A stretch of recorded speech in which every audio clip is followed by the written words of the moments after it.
I would like people to read this memoir who are struggling or who are curious about running, because it really is a running book too. It's a mental health book.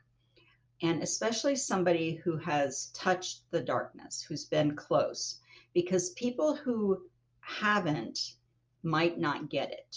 And they might, I mean, I've had comments where people say, oh my gosh, I can't, I'm so glad I'm not her.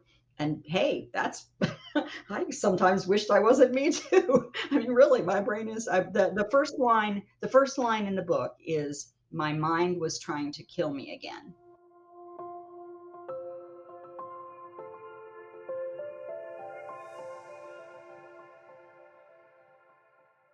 Greetings, hello, good day, wherever you are in the world. Thank you for joining Truehope Cast, the official podcast of Truehope Canada. In Truehope Canada, we are a mind and body-based supplement company that is dedicated first and foremost to promoting brain and body health through non-invasive nutritional means. For more information about us, you can visit truehopecanada.com. If you're listening on iTunes, please leave us a review and don't forget to subscribe so you don't miss out on future episodes.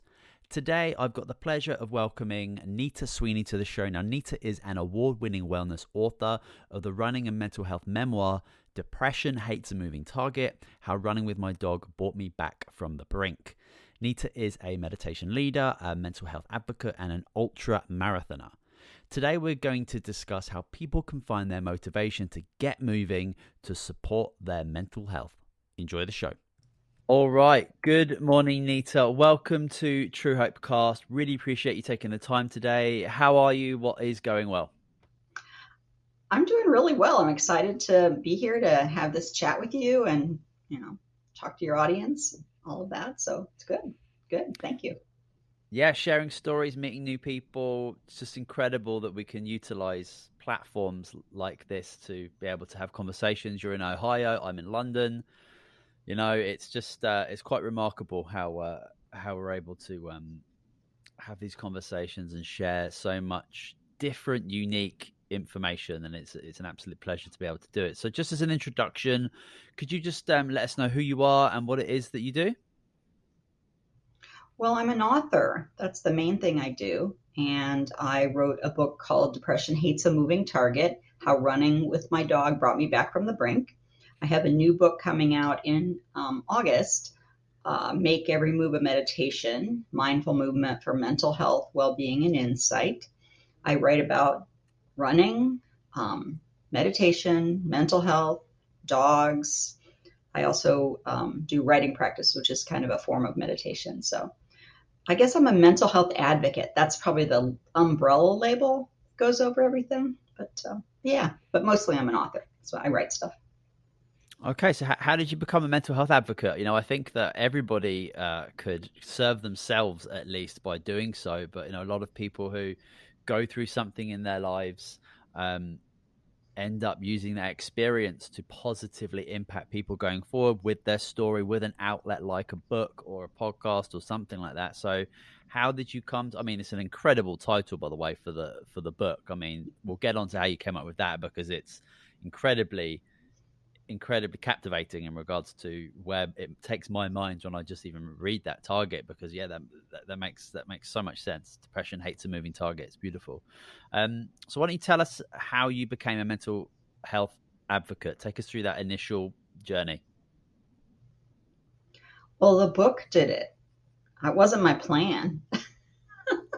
I just wanted to write books, put them out in the world, and people started reading it and started hearing about my story and could relate, because as you say, almost anybody who's had a difficult time, a mental health crisis, could call themselves an advocate if they start helping others. And so it's when I realized that the story that I shared was helping other people that I decided to call myself a mental health advocate. There's not a certificate for that I know of, or if there is, I don't have it. But I had to find a way to explain what I was doing, because I write about a lot of different things and have for many years, but there's always been that angle of being a woman who lives with depression, a woman who has bipolar disorder, who has struggled to try to do a lot of things, failed many times, and then finally had this big success. especially when we get to talking about the running, the way that really changed my life. And so being out in the public, doing things like this podcast and writing guest posts for other people, being in magazines, things like that, when that all started to stick, I realized that it was more than just little Nita in Central Ohio telling her story. It was about a bigger message of hope for other people. So you've Kind of like what experienced, you're doing.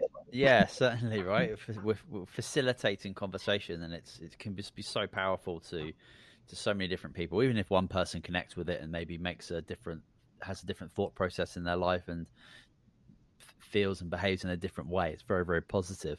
So you've experienced mental health challenges in the past, and we'll get into it. But running and exercising and moving your body seemed to be a way out of it, and then you had this incredible creative experience about to write this memoir and share these stories and write blogs and do all of this. And you obviously, you're into your second book, so you're continuing this creative process. And I'm sure that creative process is supporting you just like the running was.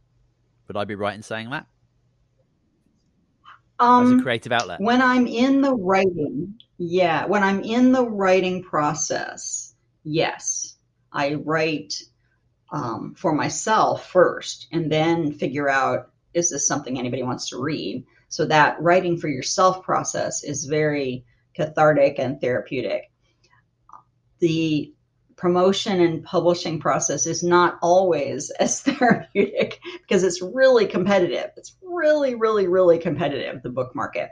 And, so I'm constantly feels like I'm just trying to get myself out there, partly for the message, but partly because I do want people to read what I'm writing, because that's part of why you write. So it's kind of a mix. And that's why I think it's been so important for me to focus on the people listening, the audience, and who might be helped by this. Because when I start focusing too much on myself, I can get, imposter syndrome. I can get a lot of paranoia. But if I keep in mind the people that might resonate, the message might resonate with, or who just might be having a really bad day and something I say makes them laugh or smile, anything like that, I keep my mind there, and that really helps. So.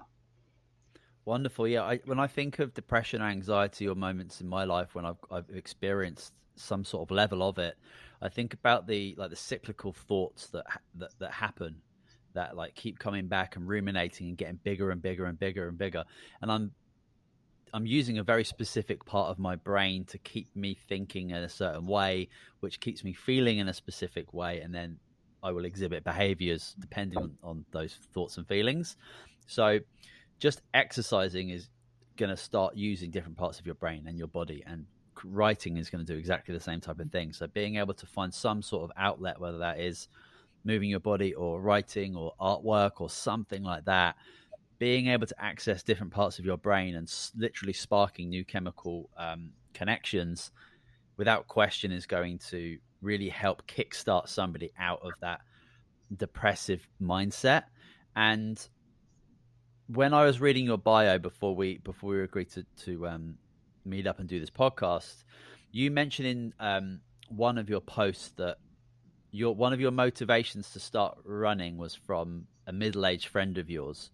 And it made me think about, there's a lot of if you really wanted to find it, there's a lot of motivation on, let's just say, social media, on Instagram or Facebook, but we don't necessarily know those people really, but you were motivated by a friend, So do you think that what helped you take that leap was because it was an actual friend of yours that you knew?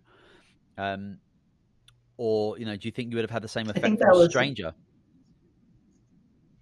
No, I think it had to be somebody I knew. And I think that's probably because of my personality. I tend to have a very close circle of friends and, tight family. And she was somebody, and also it was because she was so much like me. We were about the same age. I think she said maybe 6 to 9 months older than me. Neither one of us were athletic in school and not really in our adult lives. And she had, over the years, gained weight the way I had. And so I just felt this kinship with her, and then was really startled when she started running.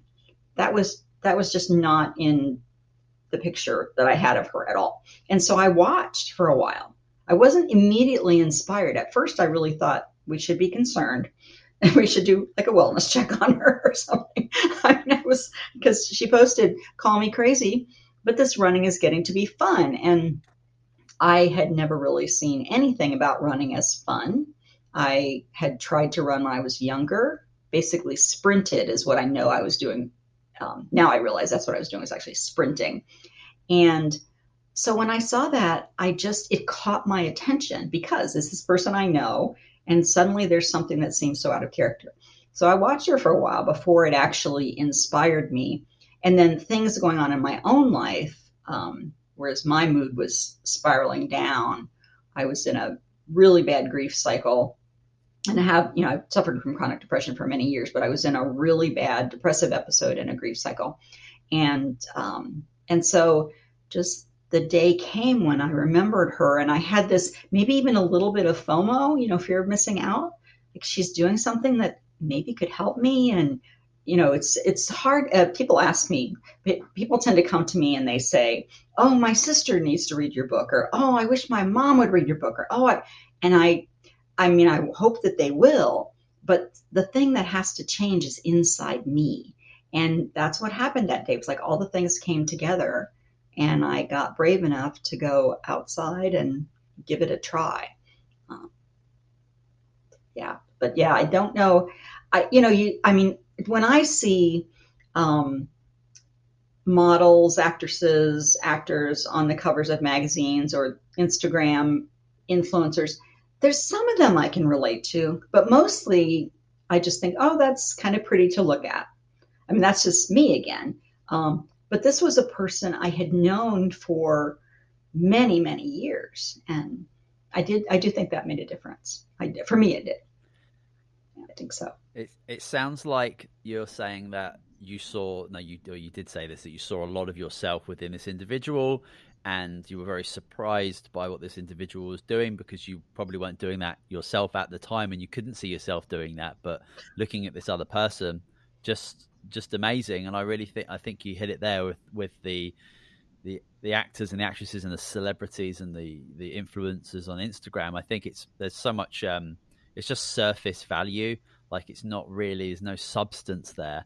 But when you're able to internalize what somebody else is doing that you have some sort of connection with, whether that is a friend or somebody who's similar to you, I think that holds a lot more of a deep, visceral something that does begin to spark that change, rather than a lot of people who go on Instagram and swipe and check all this stuff out and look at all these images and these videos. It's very like surface level interest, and if anything, it might actually contribute to more anxieties, because you might not have Yes. what you're seeing, or depression. You don't have you're not doing what these other people are doing, and there's confusion there, because is it really genuine? Is it filtered? Is it edited? Is it, it's just kind of icky to think about, really.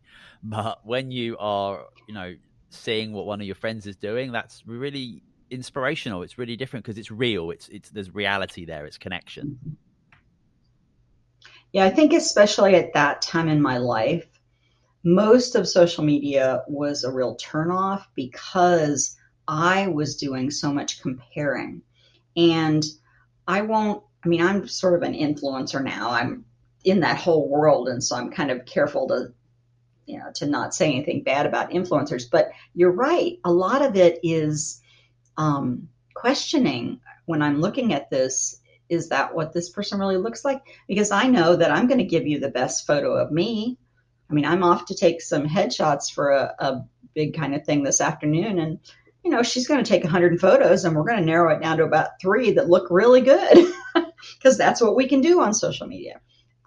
But yeah, there was just for me something about it being someone I knew, and thinking eventually, not right at first, but eventually after watching her, following her story for a while, thinking, maybe if she can do this, I can too. And again, I want to be careful, because I have some very serious mental health issues that I live with, And so someone else who doesn't live with that kind of deficit of happy brain chemicals all the time might not see it quite that same way, but that trust level needed to be there for me because I was in that dark place where I was only I wasn't even comparing, I was contrasting about how different I was, how that wouldn't work for me, how, oh my gosh, that's not, I can't even try that. That just sounds exhausting. Those kinds of things. I was just at that level. And so maybe somebody who's not at that level is just having a string of bad days. That might work for them. I don't know. But you're right. I needed that connection where it was somebody I knew, I trusted, and she wasn't photoshopping anything and she was out there running, and wow, it blew me away. Is this friend aware of the influence that she's had on you? She is now. Yes. When did I tell her? It's very sad actually. Her brother, she was like the class ahead of me, and her brother was a class behind, and he had a brain tumor and ultimately died of I think it was a cancer tumor. And her sister-in-law, so his wife, started a 5K, charity 5K it was before he died, she started it. And we met up for that. And I explained to her that, she had been the one to be that inspiration. I did use her name, I'm pretty sure. I think I just used her first name her name was Kim, in the book. And so she probably knew because the timing was right and the phrase was right, call me crazy, but this running is getting to be fun. And so I didn't mean to put any pressure on her or anything. And I don't think I did. I think she's the kind of person that would just love it and let anything roll off. But it was very important. And so I think the message or the takeaway from that is you don't ever know who's watching. You don't know when, not that we have to be all concerned and be a good example every minute, but when you do something that may seem small to you, may seem like just something you did on a lark, you never know when somebody who really needs to see that or hear that is going to receive that message. And that's what happened with me. And it could have been some other person. I'd had so many people tell me over the years, oh, exercise will help. And I had experiences where I did try different things, but I could never stick with it, partly because of the recurring depression, but partly because I just don't think it was the right thing for me. I'm not your Zumba queen, I'm not the stair stepper person. I just had to have a thing that really fit me, and running did.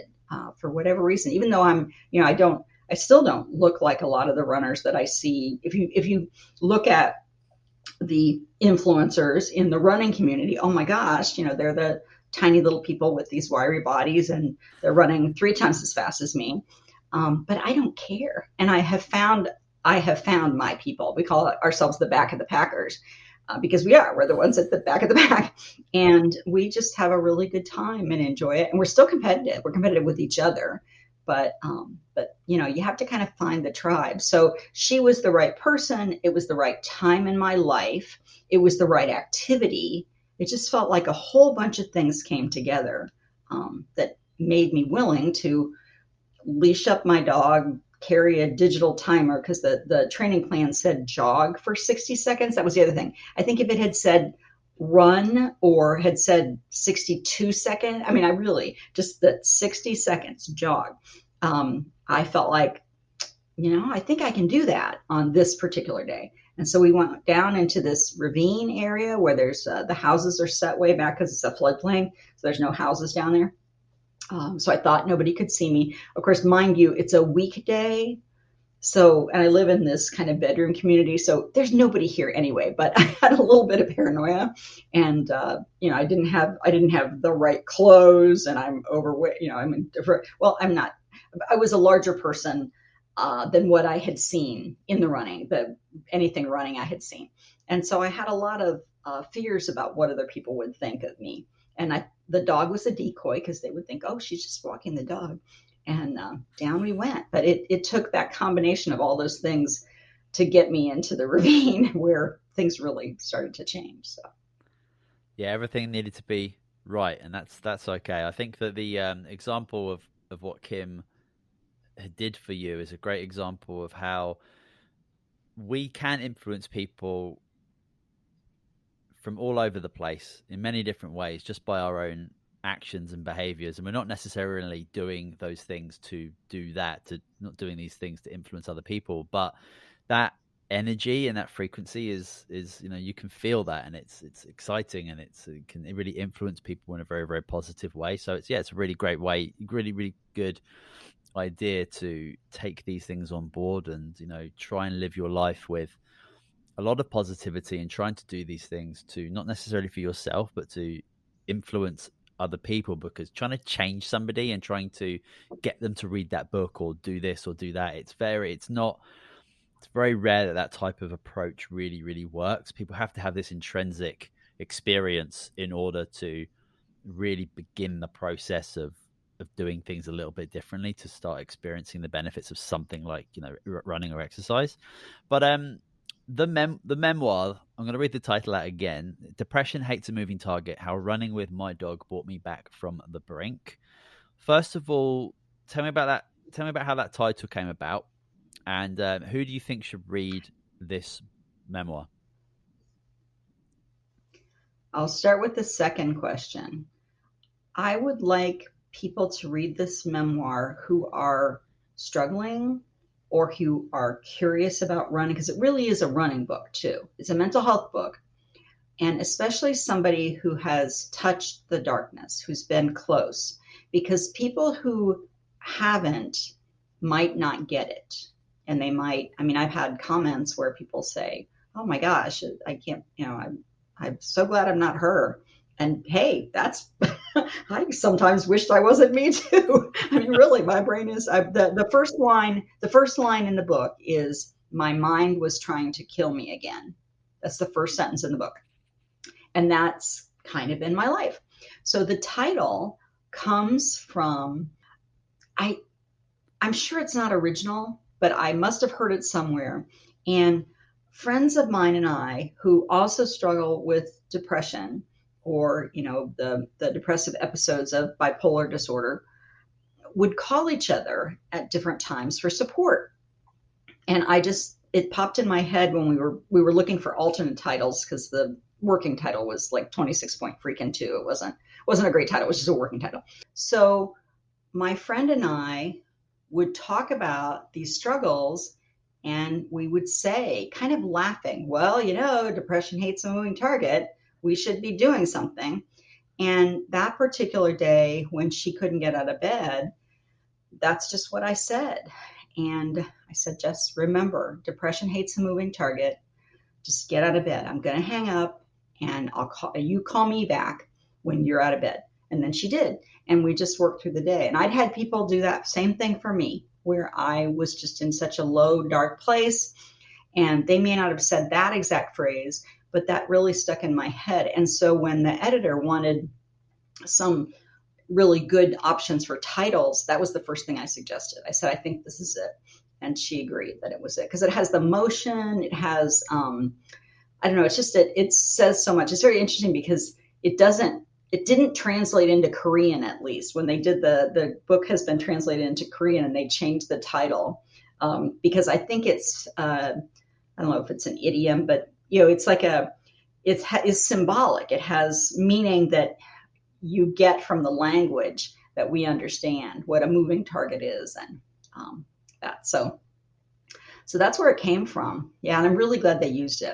I think it just fit the book and the experience. So I think it's a mantra. I think it's something that people could be saying to themselves on a daily basis when they're starting to feel low. Like, I've got 2 young kids, and sometimes my 2-year-old is in the room next to me, and it's 5:30, and he is just like yelling for me, and all I want is 30 more minutes in bed.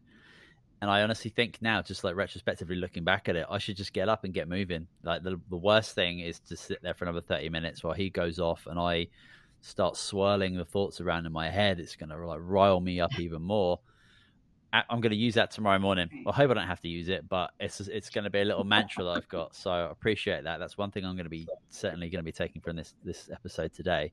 How would you recommend that the unmotivated can begin to find motivation? Small steps, tiny steps, making goals so tiny that you can't fail. Jog for 60 seconds. That was mine. So it might be somebody wants to write a book. Set a timer, 10 minutes, go. Just download your thoughts. But I have kind of the disease of overwhelm, and I also have a lot of ideas. And so I have to pick one very specific thing and narrow it down to a time period, preferably that is identifiable. So a concrete time period. It's because kind of creates a little pressure cooker effect. I'm only going to do this for 5 minutes. I'm only going to jog for 60 seconds. That's how I started meditating, was 5 minutes at a time. And then what happened for me was the little dopamine hit I got from achieving the tiny thing I said I was going to do. Those build over time. Now, it also helped me that I had that training plan that my friend was following. She had an interval training plan, and it's called Couch to 5K is the one she used, because I ended up printing it out, and then I would come home when I had done, I think there were 3 workouts a week. I'd done the workout, I'd come home and make a little check mark next to it. And then I would not have to decide what to do the next time because it was already written out for me. So if you can find some kind of plan that gives you a little bit of structure, especially if you're in overwhelm, that can help pull you through because you don't have to decide what to do next. You just do what's on the plan. And like I said, that really helped me. Community helped me. At first, I was not courageous or informed enough to join a running community. And so I got online and was able to hide behind the keyboard and such. And eventually I did join an in-person community. And now I know, oh, it's Wednesday. They're going to be running tonight. I guess I'll join them. And we kind of look out for each other and we share information. People who've done things I haven't yet will tell me how they did it. It's a community. It's like a fellowship, a support in the community. So if you can find a community, that's really helpful.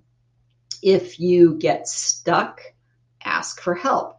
There are coaches. There are other people who've done this before. I don't think there's hardly anything. There are very few things that have never been done before. And so, so find somebody who's done it and tell them what's going on and see if they can help you with whatever is getting you stuck. But those are kind of the big ones for me, was that tiny goals, having some kind of structure. For me, it was a plan that I literally printed out and put on the side. I taped it to the side of my bookcase. The community, and then experts. I go to a running store to get shoes, or I go online to a running website to get shoes because I want to know what the best thing is for my feet.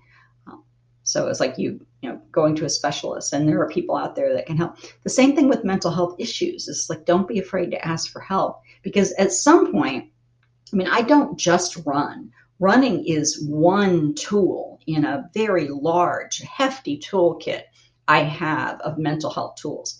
And those include, for me, therapy, medication, a support network, and meditation, and a regular writing practice. I have all of those things. And it always feels like I never know which one is going to work. And so I have them all at the ready in case I need them. And I try to keep them all in rotation too, because things just go better when I sort of have all of that going. And then once you get in motion, we're fighting inertia. That's the biggest thing. We're just fighting inertia. So once you get in motion, the scientific force is that you will stay in motion, but it's getting in motion that that's the hard part. And that just takes a tiny thing, just a tiny little push. Did those three factors build on each other? Like starting small and having a plan, and then it kind of gives you the confidence. You were talking about, you were trying to find an environment where no one would see you running. Like that's starting small. That builds the confidence up to join a running group, and then once you start doing that a little bit more, then you've got the more confidence to ask for some support and expert opinion. Did those three things kind of build on top of each other for you? Yes. First off, the training plan built it the way it was structured. So you very gradually increased the amount of time running versus the amount of time walking, because that's what it was. It was an interval plan. So you ran a little, walk a little, ran a little, walk a little, and it gradually increased the amount of running time. And there are training plans where you gradually increase the speed or the intensity or things like that. So that was actually built into that plan. But yes, as the first indicator was that I told people, because I didn't even tell my husband when I picked up that digital timer. He was at work, and I was probably a couple weeks before I said, oh, by the way, while you're at work, I'm out jogging in the neighborhood.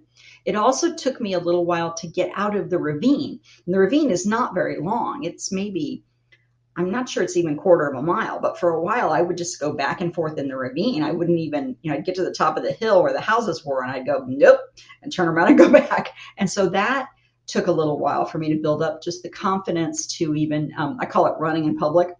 And then this is sort of a leap, which if you don't have a sister, this isn't going to help. But when I told people, I told my husband first and then my sister, I'd had that year, I don't think I talked about it specifically, I had a couple years before I started running, where 7 people and a cat died.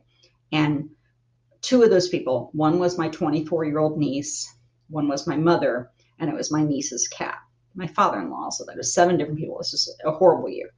And so after I started running, I told my sister, who was the mother of the niece. It was her only child who had died of cancer. And so she was in this group that was doing fundraising for research for the cancer, that type of cancer. And so they were having a 5K. Oh my gosh. And so she emailed me, or she might have called me, I forget, and said, hey, let's do this. And I went, no, I'm a private runner. I don't run in public. I couldn't even imagine leaving the neighborhood. By then, I was so brave to run in front of houses. But I got over myself is essentially what happened. I realized this cause is so much bigger than you and your little paranoia. And it felt big. It felt big inside me, but I did eventually do that. And that was huge because it blew away all the misconceptions I'd had about what a runner looks like and who a runner can be and who can participate in these charity events and what people wear. Whether the bib goes on the front or the back. With all kinds of things that I didn't know. And so that gradual building, which ultimately led to the 5K, which then led to the in-person group. That was after the 5K. I, joined this in-person group. And then that built, because this is another cliche you probably heard of, but if you hang around a barbershop long enough, you're going to get a haircut. You hang around with marathoners long enough, eventually you're going to sign up for the Columbus Marathon. And that's what happened. That's their normal. So it's the kind of thing where you're with these people who are just very casually talking about running these distances that seem unfathomable. And before you know it, I was anyway. Maybe it's just me. I don't know. I know a lot of people that's the way it works, though. You start with a half marathon, and then let's do a marathon, and now we're doing ultras. Let's go run 31 miles in the woods looking for snack tents. For fun. No, it's a great testament to that type of building block process, getting those foundations right, and it's a very interesting. Just you telling me about your very internal experience at the beginning of getting out of your own head and then beginning to run, and you're in this ravine, so you're still kind of like internalized, hiding yourself. And then as you get more confident and your skill builds, you start climbing out of the ravine, and then you're running around. Now you do marathons. Like, that's just amazing. I think it's a very interesting metaphor, I suppose, how, you know, you're running in a ravine, still kind of like trapped in your own mind a little bit, and then boom, here we go. I think that's very, very cool. Well, what would you say to people who don't like running? Like, who just like, I know you didn't You like don't running have to beforehand, I run. suppose. Yeah, you don't have to run. You don't really. I really think the um, key is just getting your heart rate up a little bit. I mean, there's actually a lot of research on it that there are certain types of activity that are more helpful than others for depression, but pretty much any movement, a gentle walk, some stretching, lifting tiny weights, slow jogging, any of it. They have done research that shows that it produces the happy brain chemicals. And that's what you want. You want the happy brain chemicals. And then I don't know that they've studied this, but the sense of accomplishment of Nita said she'd do something and she did it. Because Nita said she'd do a lot of things that she couldn't do and didn't do because of her, of the depression. I'm talking myself in the third person, but said I was going to do or tried to do a lot of things that I really couldn't do. And so that sense of accomplishment builds as well. I think it all ties together for me. And then, of course, the community isolation is huge factor for suicide, quite frankly. But it's a huge factor for mental health problems, and a huge factor that we've dealt with during the pandemic is isolation and loneliness. And so, if you can find a community, even if it's online, of people that do the same, whether it's you don't even have to call it a sport, same movement form that you do, then you suddenly have a common language, and that's a community, that's a tribe. You have inside jokes, and you laugh with each other about your certain little inside jokes that the pickleball people have theirs, and the runners have theirs, and all of that. So it's very funny because another podcaster he said it a different way. He just kept saying, well, I just don't understand the running. I just don't see, and he would just tell me all the reasons running was awful. And I just said to him, Dan, you might not be a runner. It's okay. I'm not saying everybody has to be a runner. That's just what worked for me because I tried the mini trampoline. I had all the gym memberships. I was took the dance. I tried so many different things. The weight machines. I still kind of like weight machines, but and should do them more. But nothing stuck. And it's been more than 10 years now, and I'm still running and still want to run. Have days I don't want to, of course. It was hailing the other day. I was like, what? It's April. It's not supposed to be hailing here, but it was hailing. And I didn't like that very much. But, I'm ready to go again. Yeah. And it's time. I'm signed up for races. And yeah, that helps. That's the other thing about running is that you can sign up for races. And that gives you kind of something to draw you toward. So you have that goal that kind of pulls you toward it, because you have this race to train for. And that sometimes having money on the line, betting, I know some friends that like bet each other. Oh, you can't work your way up to a full 1 minute plank, and then you got 60 days to do it. I'll bet you $10. You figure out what works for you. That's not my thing, but yeah, you might not be a runner. It's okay. Yeah, there's certainly lots of options out there for people, and I think it's what does that run, or what does that jog mean, and what can it offer you? Like I've never been a fan of like going out and running on my own, but I've been playing team sports my whole life, and I'm a big soccer player, and I love the idea of going out there and running with a purpose, or for the ball, or for whatever. I'm not sure, but before having kids, the idea of going out and running on my own was like, I just was not interested whatsoever. But now it's like, it's a great 20 minutes for me to clear my head, get my heart rate up, literally shift my energy in my body, and just change things up completely. And it's a really great way for me to actually start focusing on my breath, because I really like to focus and do lots of breath training. And when I just do 20 minutes, and it's really slow pace. It's more about having very deliberate, conscious breath for 20 minutes, which can be an absolute game changer for many different parts of your health. That's what running means to me. But in the 2 years I've had 3 years where I've had children, like that, my approach to running and my beliefs around running as well have completely changed, because it means something very different to me than it did 3 years ago. And I think that as we get older and things change and we go through different experiences, something like running, which for a lot of people is just like there's no interest, it can be an absolute game changer, because it's so unbelievably accessible. It's literally, step outside or just stand up and start moving your body up and down. It's like super accessible, and it's just a great way to just change your frequency and change your energy. I think it's great. How does meditation for you fit into all of this? Because you have a lot of people do different types of exercise, and they go into some sort of like a trance state, and their brain is doing very, very deliberate things. And we mentioned the breath a second ago. So how does meditation fit into all of this for you? Well, I actually have been meditating much longer, 3 times as long as I've been running.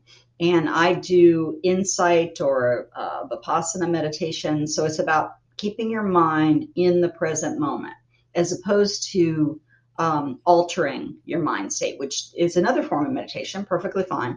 But the type I practice, we're not trying to change anything.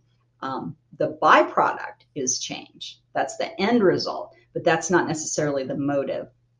That motive in this type of meditation can actually become a hindrance, because then you are attached to a certain outcome.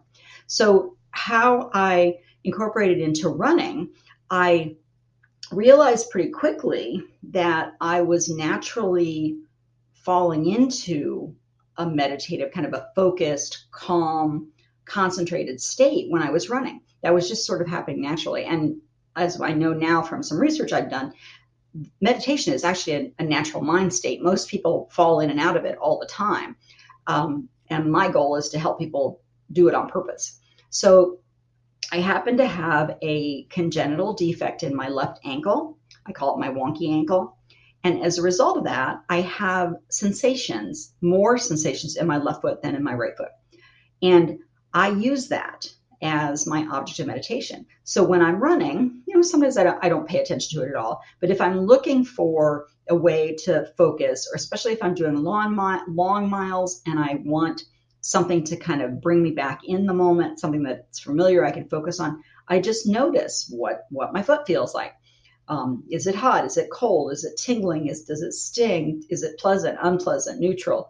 And I just bring my mind back. And I don't berate myself for my mind wandering. Minds generate thoughts. That's their job. And I gently bring my mind back. And so that's kind of my go-to. But some days, when I live in, like I said, I live in Central Ohio, and it's gorgeous here in the spring. There's all these blooming trees, and it's just lovely. And so some days I just want to look at the color pink. And so I just notice the colors of pink and fuchsia and, pale pink, cotton candy pink, anything, this as I'm running along. And I always say safety first. So pay attention to your surroundings. Make sure you're not running in front of cars or running over toddlers or things like that. But that's just becomes my object of meditation. And it's a very simple formula of just choosing an object of meditation, choosing a time period. So sometimes I'll just say, I'm just going to meditate for the first mile, or I'm going to meditate. I do run walk sometimes. And so I'm just going to meditate during the walk portion. But sometimes I do it for the whole run too. It just depends on what my goal is for that particular workout, kind of where I am in my life. I just feel better when I keep my head where my body is, because so much of the time, especially in our culture, we spend in our heads, we spend thinking, and usually it's daydreaming, or sometimes it's frustration about the past, or it could be resentment or regret about the past. Or when I go in the future, there is some fun planning, but often it's anxiety.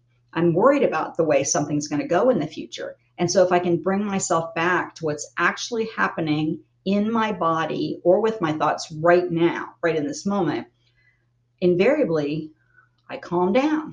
the heart rate drops, the blood pressure drops.